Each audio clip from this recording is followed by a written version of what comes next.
Hello. So, in an earlier video, we saw how constipation affects children and how it affects their quality of life.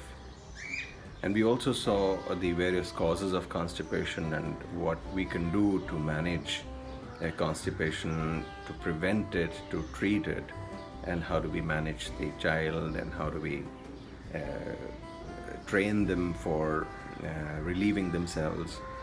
So what's called as toilet training, and what kinds of foods can be a problem for constipation, and what kind of foods are good to treat and to prevent constipation. So, in a brief talk, I will tell you about the uh, the relationship of food with constipation. Now, while some children will have a functional constipation, that is because their gastrointestinal tract, their intestines kind of move a little slower than normal, and so the passage of food and waste is delayed, and so they do not empty out every day or every 2 days, and the stool that remains in the intestines gets dried up or desiccated, becomes hard and difficult to pass, and that's what is basically constipation. To begin with,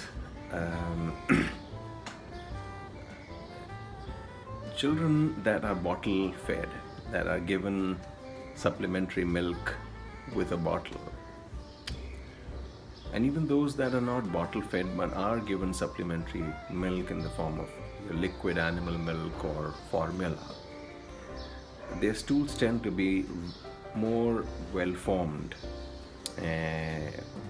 let's say more firmer and even harder in consistency than the stools of children who are breastfed. And if the bottle feeding or the formula feeding continues for a long period, you know, beyond 6 months, 8, 10, 11 months, 2 years, and these children are not given the right foods, what we term as complementary foods. Complementary foods meaning they complement the milk in providing calories and nutrition to a growing child. So if we do not introduce these complementary foods at the right age, which is 6 months, the gastrointestinal system begins to react in a way that tells us that it needs fiber to form the stool. Now, milk does not contain too much fiber. A large part of it is water, the rest is milk solids, and they do not really leave a residue. Most of it gets absorbed in the intestines. So you need to, so children who get bottle formula milk and who are bottle fed for a long time, they tend to refuse to learn to eat because they're so comfortable filling their tummies from the bottle that they do not wish to make the effort to learn to chew and to swallow. So it becomes a problem. So that's the beginning of constipation. And as an infant grows into a toddler and is still not introduced to the right kind of foods, by which I mean grains, I mean vegetables, fruits, all food items that have fiber, then they tend to get constipated, and it's a vicious circle. It's a vicious circle, meaning once a child is constipated, he becomes afraid of passing the stool. There's pain in the anus on defecation. There may be cuts, what we call as fissures, which are very painful when a child defecates, and that's why they howl and cry and refuse to sit on the pot. So we need to break that vicious circle, a vicious cycle, and that can be done by introducing the right kind of foods. And over a period of time, the gastrointestinal system would get used to getting fiber and would form good stools, soft stools, which can be passed easily, and the fear of stooling gradually disappears in the child, and the constipation is gradually relieved. So, milk is not such a good food in a constipated child, so you should try to reduce the amount of milk a child is drinking.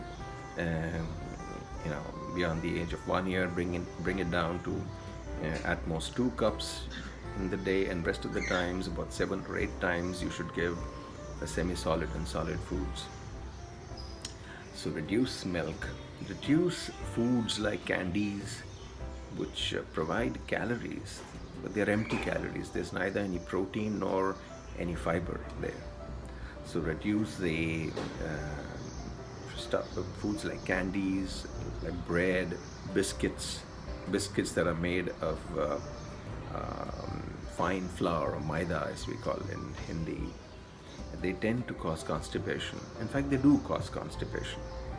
Unfortunately, biscuits are a very popular snack, and parents, in fact, begin feeding a child not with grains and cereals and fruits and vegetables, but with biscuits that are soaked in milk or water or tea or coffee, whatever beverage. And that bad eating trend kind of sets in the child and the family. And it's very convenient to hand out a pack of biscuits, and the child eats and is happy, he's full, and nobody makes an attempt to give him fiber. So biscuits are bad, breads are bad. So if you're giving a child too much of pav or bread,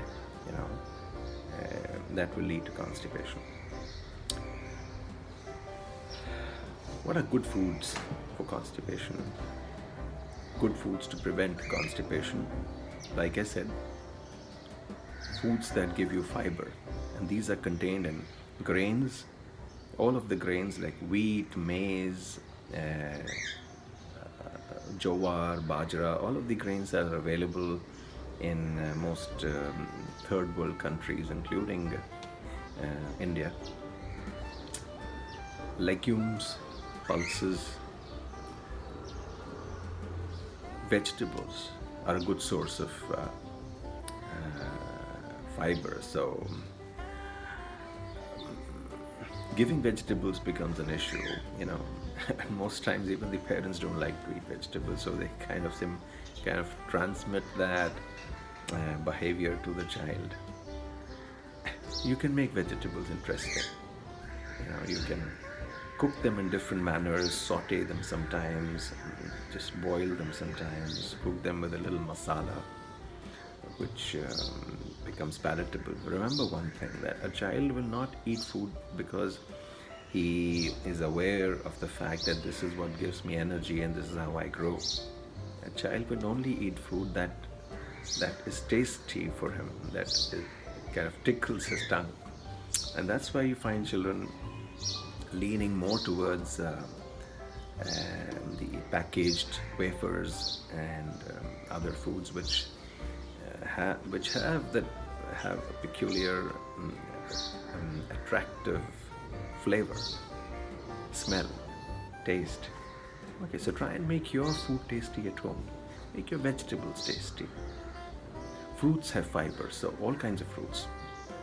Banana, apple, chiku, papaya, okay, melons. All fruits have fiber. In addition, because of the sugar content, they also provide energy to go through the day. So at least 3 or 4 times in a day, it's a good idea to give your child a fruit as snack, okay, and not a piece of cake or a biscuit or candy or some such thing, or chocolate. So now, some children tend not to like fruits, and I have seen that it's because fruits are not eaten in that family, generally. So inculcate the habit of eating fruit in the family. So put it on the family table, dinner table, eat together with the child. So the entire family eats, and the child watches everybody eating and develops an interest in eating fruits. So there are all kinds. Mango is a favorite fruit with a lot of children. Some like a lot of banana. Okay, so There's not much choice between fruits. You can use what's available in your community, but see that it's ripe, it's sweet. Okay, dice it in interesting ways. Prepare a kind of salad. Maybe sprinkle a little salt, a little black pepper, maybe a little bit lemon juice, and give it in a bowl to a child and let him eat on his own. He will enjoy that. For younger children who may not be able to bite and chew and swallow, you can kind of puree the fruit, you can puree the vegetable, okay, and add a little sugar or salt and make it interesting, or make a shake out of it with a little bit milk, and that should work. Grams, lentils, the kidney beans, they're all good. You need to just make them in interesting ways and offer to a child. So, reduce milk. Do not give biscuits. Reduce the amount of bread a child will take in. Give more cereals, grains, vegetables, fruit. Make it interesting. Make it interesting. I have noted that a poor food intake or poor fiber intake is not so much the child's fault as much as it is the family's fault. Meal times have to be interesting times. You cannot discipline a child and teach him to eat. Not a good idea. You have to make it interesting for him. So good colors, good flavors, good taste, good conversation at that point. So stories are a great idea to make a child eat. Reading out stories is a great idea. Showing pictures is a great idea. I'm not going to be suggesting putting them in front of a television screen to make them eat, because that is a really bad habit, and that gets propagated into teens and adulthood, and that's an entirely different subject to talk about. So make meal times interesting. Do not make them as as school timings where you need to listen to an adult who is exercising authority on you. You don't sit with a stick at meal times and kind of threaten your child to eat. That's not the way to teach a child to eat. Of course, this is a large subject by itself. What I'm saying is give more fiber in diet, reduce watery foods like juices, soups, milk, which do not leave a residue in the intestines. You need fiber to form soft stools. And once you do all of these things, over a period of time, your child learns to eat well, okay? He grows well and he does not get constipated. So inculcate good eating habits in your child with love, not with strict discipline. I hope this works for all of you. Bye-bye.